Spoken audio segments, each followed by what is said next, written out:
கேட்குறானா? கேட்குறாளா? கேட்கறது இல்லையா சார்? உங்க அப்பாவும் இப்படிதான் சார் தலையாட்டினார். ஆனா என்ன தெரியுமா சார், இந்த தலைமுறை தான் பெரியவர்கள் பேச்சை கேட்ட கடைசி தலைமுறை.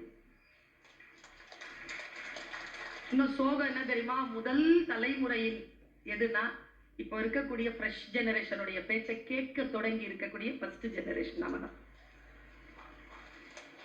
எங்க அம்மாலாம் என் பேச்சை கேட்க மாட்டாங்க வசந்த் சார்.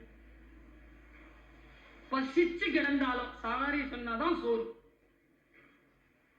உயிரா மானமா, சரி பரவாயில்ல உயிரோட இருக்கும் போதுதான் மானத்தை பத்தி பேச முடியும்னு 3 வேளைக்கு அப்புறமா முடிவு பண்ணி போய் அம்மாட்ட சாரி சொல்லி சோறு வாங்கி சாப்பிட்டுட்டேன். என் பையன் அப்படி செய்ய முடியலையே என்னால. ஏன்னா எங்க அம்மாவுக்கு எனக்கு ஒரு அண்ணன், ஒரு அக்கா, ஒரு தம்பி, ஒரு தங்கச்சி. எனக்கு ஒண்ணே ஒண்ணு. சிக்கி கொண்டோமா? பெரிய விஷயத்த சொல்றேன். எங்கே இருக்கிறோமோ, தமிழ்நாடு அரசு சொல்லுதுங்க நிறைய குழந்தைகளை பெற்றுக் கொள்ளுங்கள்னு. இதே அரசாங்கம் தான் ஒரு 60 வருஷத்துக்கு முன்னால முக்கோணம் போட்டு சோறெல்லாம் ஓட்டுச்சு. நாம் இருவர் நமக்கு இருவர், அப்புறமா வந்தாங்க நாம் இருவர் நமக்கு ஒருவர். பசங்க பார்த்தாங்க நாம் தான் இருவர், நமக்கு எதற்கு இன்னொருவர். இப்ப இருக்கிற ஜெனரேஷன் நாம் எதற்கு இருவர். அவரவர் பாதையில் அவரவர், ஒருவரே பேருண்மை, ஒருவரே சிறப்பானதுன்னு உட்கார்ந்துருக்கான். நிறுவனம் கட்டமைப்பு குலைகிறதா? நான் சொல்றது பெரிய விஷயம். இப்போ சொல்றேன், நாம் காப்பாற்றாமல் யார் காப்பாற்றுவது இவர்களை? ஷேக்வேராவை கையில் கட்டினான் ஒருவன்.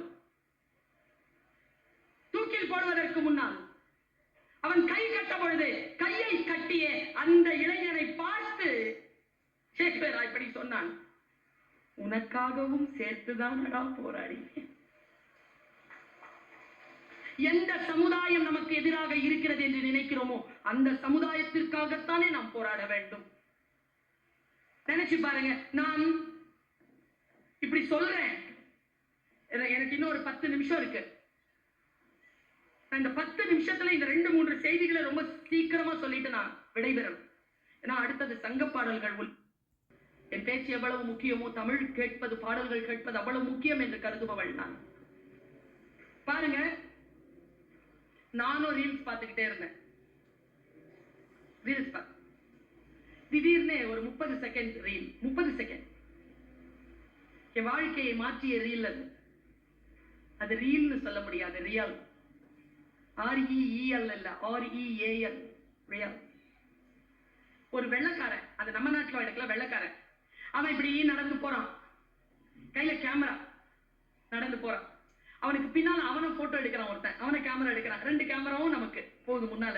அவன் நேரம் ஒரு நதி இருக்கு, அந்த நதி கிட்ட போறான். என் வாழ்க்கையில மாற்றம் நிகழ்ந்தது. உங்க வாழ்க்கையில மாற்றம் நிகழ்தான்னு பாருங்க, இல்லைன்னா நிகழும். பேரன்பு கொண்டவர்கள் நாம், அறம் சார்ந்தவர்கள் நாம், நிகழும். தமிழ் படித்தவர்கள் நாம், நிகழும். தமிழர்கள் நாம், நிகழும்.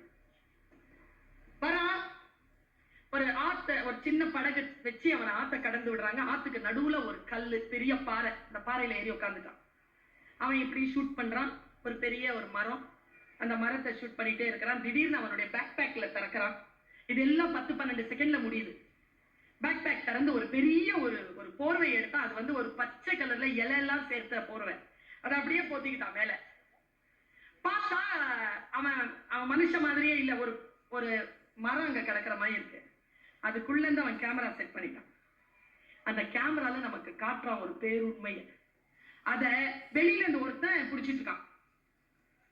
அந்த கேமராக்காரன் மறைஞ்சு நின்று அதை பிடிச்சிட்டு இருக்கான். ஒண்ணும் இல்லைங்க, ஒரு பறவை, பெரும் பறவை கூட்டம் வந்து உட்காருது. அதுல ஒரு பறவை, அது கிட்ட பார்க்கும்போதுதான் பாரு இருந்தது, பெரிய சிறகு பறந்து வருதுங்க. ஸ்லோமோஷன்ல காட்டுறான், பறந்து வருது.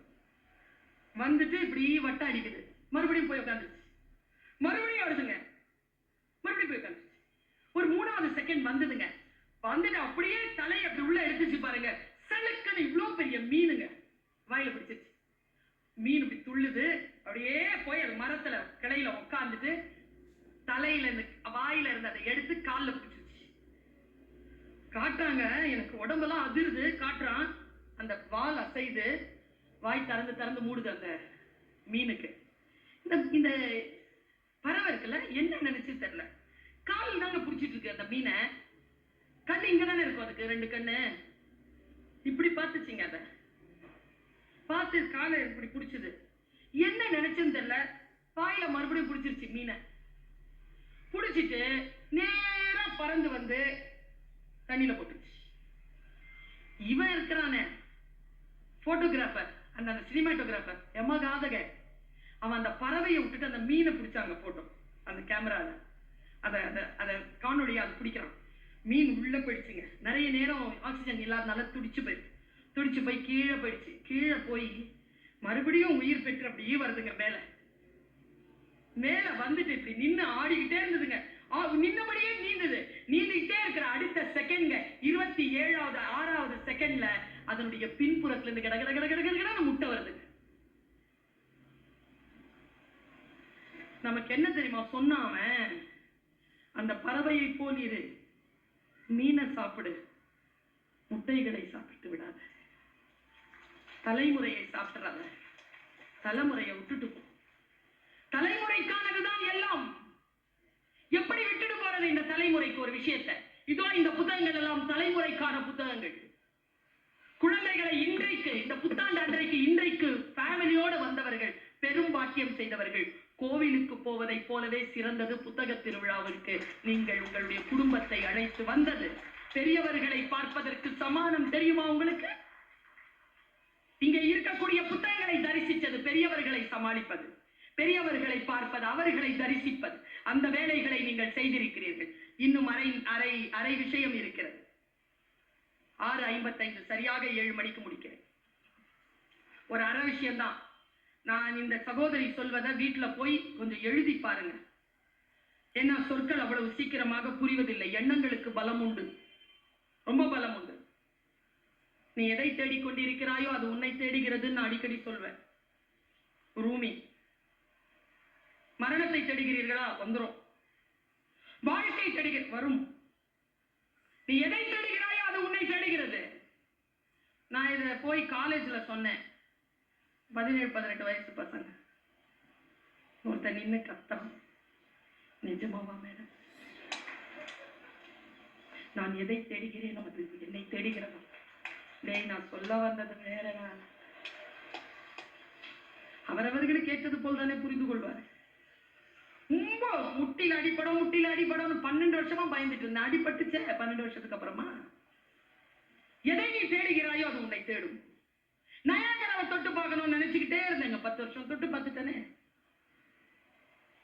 தீவிரத்தன்மை பெரிய விஷயம். நான் சொல்றது, எதை நினைத்தாலும் ஆசைப்படுவது வேறு, ஆசையில் தீவிரத்தன்மை வைப்பது வேறு. இங்க இருக்கிறவங்க எத்தனை பேருக்கு கார் ஓட்ட பிடிக்கும்?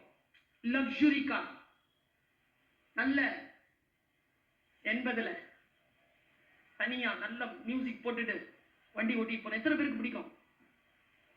எத்தனை பேருக்கும் பிடிக்கும்ல. எங்க தெரியுமா மிஸ் பண்றோம்? பெரிய விஷயம் நான் சொல்றேன், குட்டியா தான் தெரியும். யாருக்காக அதுல டீடைலிங் இல்லைன்னா கார் கொடுப்போம். இயற்கை உங்களுக்கு பீச் ரோட்ல கண்டிப்பா தனியா மியூசிக் போட்டு ஓட்டிட்டு வர வாய்ப்பு கொடுக்கும். ஆனா அது உங்க காரா இருக்காது. ஏன்னா நீங்க அதை கேட்கல. எதை கேட்டாலும் டீடைலிங்கா கேளுங்க. அப்படி விழிப்புணர்வோடு இருங்க. விழிப்புணர்வோடு நாம் இருப்பதற்கு நமக்கு தடையாக இருப்பது எது என்பதை தேடுங்கள். நான் சொல்லுகின்ற இந்த விஷயத்தை நீங்கள் உங்களுடைய டைரிகளில் இன்றைக்கு எழுதி வைத்துங்கள். உன் காரணங்களால் நீ தோற்கடிக்கப்படுகின்ற பொழுது அந்த காரணங்களின் மீது மட்டும் உனக்கு சந்தேகம் வராதது ஏன்? உனக்காக உனக்காக உனக்காக அவனுக்காக அவளுக்காக இல்லை. எரியறத பிடுங்கன்னா கொதிக்கிறது அடங்கும். எதை இழுக்கிறது? உன்னிலிருந்து தொடங்கு. எப்படி என்னிலிருந்து தொடங்குவது? இதுதான் நான் கடந்த 3 மாதங்களாக என்னுடைய மனம் ஆறுகின்ற வரைக்கும் இதை நான் சொல்லிட்டு, முக்கியமா பெண்கள், இளைஞர்கள், பெரியவங்க இருக்கிறோம் இல்லையா, அவங்களுக்கான வாழ்க்கையில பெரிய சோகம் எது தெரியுமா? மனமுறிவு. மனமுறிவு போல் சோகம் வேறு கிடையாது. ஆனா நமக்கு தெரியறதே இல்லை நம் குழந்தைகள் எப்படி அனுபவிச்சுட்டு இருக்காங்கன்னு. அவங்களுக்கு நடக்கிற ஒவ்வொரு பிரேக்கப்பும் ஒரு மனமுறிவு தான். அவ்வளவு வலிச்சு கிடக்குதுங்க.